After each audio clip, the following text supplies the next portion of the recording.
अस्सलामुअलैकुम फ्रेंड्स, क्या हाल है? ठीक है। अच्छा, हम यहाँ पे आए हैं, जंडियाल टेंपल जा रहे थे तो रास्ते में हमने इसको देखा कि ये क्या चीज़ है। तो वो भाई ने हमें बताया कि ये जी यहाँ से पानी जा रहा है इस पूरे गांव को। ये पानी इस जगह से सप्लाई हो रहा है इस पूरे गांव को, कि यहाँ से पानी जा रहा है, निकल रहा है इसके अंदर।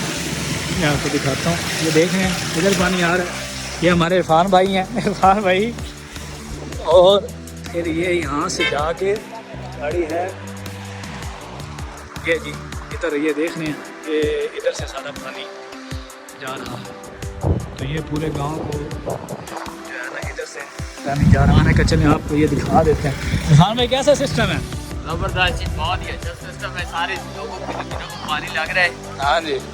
तो बड़ा मज़ा आ रहा है कि हम टैक्सले में आई हुई हैं।